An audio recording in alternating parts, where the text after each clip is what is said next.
দেখতে দেখতে ওয়াদি বেবির 40 মান্থস হয়ে গেল আলহামদুলিল্লাহ। আজকের ভিডিওতে থাকছে ওয়াদি বেবির 40 মান্থ সেলিব্রেশনের কিছু মেমোরি।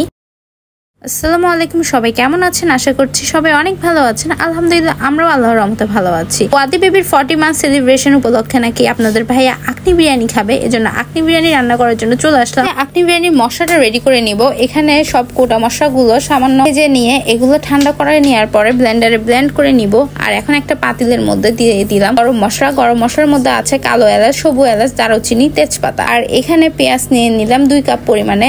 2 কাপ না, প্রায় 2.5 কাপ পরিমাণে আছে। পেঁয়াজটা একটু বেশি পরিমাণেই দিতে হয়। এগুলো দিয়ে সব একসাথে ভেজে নিব আর পেঁয়াজটা গোল্ডেন ব্রাউন হয়ে আসা পর্যন্ত ওয়েট করব। যদিও আকনি বিরিয়ানির রেসিপি অলরেডি আমাদের ফেসবুক পেজে দেয়া আছে, আপনারা চাইলে ওইখান থেকে ডিটেলস রেসিপিটা দেখে আসতে পারেন। আর এখন যেহেতু আমি রান্না করছি, এজন্য একটু আপনাদের সুবিধার জন্য ভিডিও ক্লিপ নিয়ে নিলাম। যতটুকু পারছি আপনাদের সাথে শেয়ার করছি বলে দিয়ে। আর না বুঝলে অবশ্যই কিন্তু আপনারা ডিটেলস রেসিপির ভিডিওটা দেখে আসতে পারেন। রান্না করার জন্য মাংসটা এভাবে ছোট ছোট পিস করে নিয়ে এর মধ্যে সব মশলা দিয়ে মেখে নিয়েছি। আর মশলা দিয়েছি মরিচের গুঁড়া, জিরার গুঁড়া, ধনিয়ার গুঁড়া, হলুদের গুঁড়া, আদা রসুন বাটা আর স্বাদ মতো লবণ দিয়ে মাংসটা আধা ঘন্টা মেরিনেট করে রেখে দিয়েছিলাম। এখন সেই মাংসটুকু ঢেলে দিচ্ছি। আর এখন পেঁয়াজ আর গরম মশলার সাথে ভালো করে মাংসটা কষিয়ে নিতে হবে। ঢাকনা দিয়ে ছাড়াই মাংসটা এভাবে নেড়ে চেড়ে কষিয়ে নিতে হবে। ঢাকনা দিলে কিন্তু মাংস থেকে পানি বেরিয়ে আসবে। এর মধ্যে অ্যাড করে দিলাম ব্লেন্ড করে রাখা সে আকনি বিরিয়ানির মশলা। এই মশলাটার কারণেই কিন্তু বিরিয়ানিটা এতটা স্পেশাল হয়। এখন অ্যাড করে দিচ্ছি নারকেল বাটা। এই আকনি বিরিয়ানিতে কিন্তু অবশ্যই এই নারকেল বাটা ইউজ করতে হবে। আর কোনো কারণে নারকেল বাটা না থাকলে আপনারা কিন্তু বাদাম বাটাও ইউজ করতে পারেন নারকেল বাটার পরিবর্তে। এখন ঢাকনা দিয়ে ঢেকে মাংসটা সিদ্ধ করে নিব।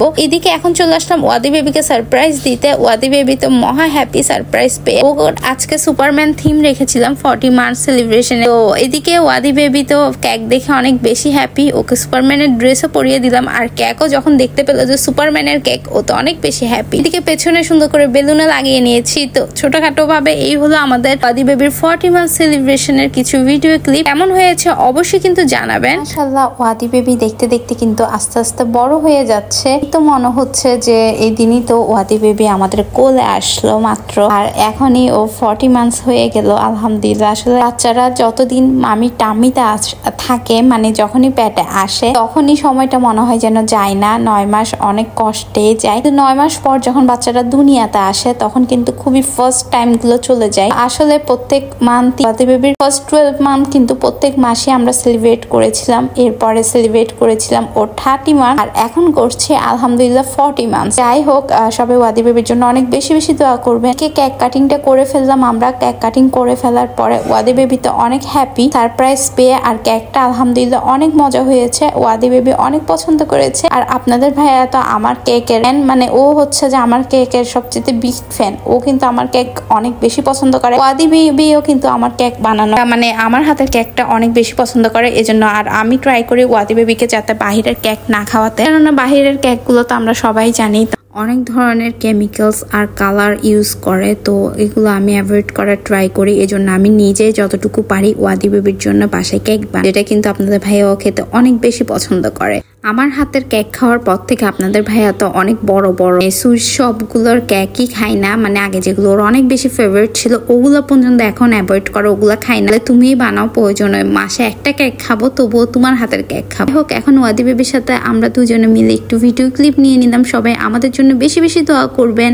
যারা দেখছেন অবশ্যই কিন্তু মাশাআল্লাহ বলতে ভুলবেন না। ওয়াদি বেবি তো সুপারম্যানের ড্রেস পেয়ে অনেক খুশি, তার উপরে আরো পেল সারপ্রাইজ। ওয়াদি বেবি কিন্তু কেক অনেক বেশি পছন্দ করে, বেলুন অনেক পছন্দ করে। তো সবকিছু মিলিয়ে ও অনেক হ্যাপি। ওর ফেস দেখে নিশ্চয় বুঝতে পারছে। এরকম ছোট ছোট জিনিসগুলো দেখে কিন্তু আমিও নিজেও অনেক বেশি হ্যাপি হই, অনেক বেশি ভালো লাগে, অনেক ভালো লাগার অনুভূতি কাজ করে। এই কারণে এই ছোট ছোট জিনিসগুলো যখন সুযোগ আসে, এই ছোট ছোট সেলিব্রেশন গুলো বানানো, তখনই আমি ট্রাই করি। হোক না সেটা ছোট, কিন্তু অন্তত একটা মেমোরি তো গ্যাদার করে রাখা যায়। হোক, এখন রাতে কিন্তু আমরা বার্থডে সেলিব্রেটটা করেছিলাম, মানে 40 মান্থ সেলিব্রেশনটা। তারপর দিন দুপুরে হচ্ছে আমি বিরিয়ানি রান্না রান্না করলাম। রাতে গরু মাংসটা রান্না করে রেখেছি, কেননা আমাদের ঘুম থেকে উঠতে কিন্তু সকাল টাইমে একটু লেটই হয়ে যায়। মাংসটা কিন্তু আগে রান্না করে রাখলে বিরিয়ানির মাংসটা, তাহলে কিন্তু পোলাওটা খুব ঝটপট হয়ে যায়। মাংস রান্না করার পরে আমি পাতিলটা চেঞ্জ করে নিলাম। ওই পাতিলটা ছোট মনে হচ্ছিল, এই জন্য বড় পাতিলে নিয়ে এর মধ্যে এখন কিন্তু চালও দিয়ে লবণ দিয়ে ভালো করে ভেজে নিচ্ছি। চালটা ভাজা হয়ে গেলে এর মধ্যে পরিমাণ মতো পানি দিয়ে দিলাম। পানি দেওয়ার পরে যখন পানিটা চালের মোটামুটি গায়ে গায়ে চলে আসবে, এই পর্যায়ে অ্যাড করে দিচ্ছি আলুটা আমি লবণ আর হলুদ দিয়ে ভেজে নিয়েছি। এখন এই আলুটাও অ্যাড করে দিলাম। আরো অ্যাড করে দিলাম মিল্ক। এখানে পাউডার মিল্কটা আমি গরম পানির মধ্যে মিক্সড করে এখানে অ্যাড করে দিলাম। আর এখন দিয়ে দিলাম কাঁচামরিচ, অ্যাড করে দিচ্ছি আস্ত কাঁচামরিচ আর কেওড়া জল। এই সব কিছু দিয়ে ঢাকনা দিয়ে ঢেকে মিনিটের জন্য দমে বসিয়ে রাখলে বিরিয়ানিটা রেডি। বাসায় গেস্ট চলে আসছিল, তো এজন্যই আর বিরিয়ানির ফাইনাল লুকের ডিটেলস ভিডিও করার সুযোগ হয়নি। একেবারে সার্ভ করার পরে দেখিয়ে দিচ্ছি আপনাদেরকে। আর দেখতে পাচ্ছেন গেস্টরা অলরেডি খাওয়া দাওয়া শুরু করে দিয়েছে। আর ওয়াদি বেবিতে এদিকে সাইকা আর আহমারকে পেয়ে অনেক হ্যাপি। তো যারা আমাদেরকে নতুন দেখছেন অবশ্যই কিন্তু আমাদের ফেসবুক পেজটা ফলো করে রাখবেন। আর আমাদের ভিডিও ভালো লেগে থাকলে থামস আপ দিতে কিন্তু ভুলবেন না। অনেক বেশি ভালো থাকবেন, আমাদের জন্য বেশি বেশি দোয়া করবেন। That's it for today.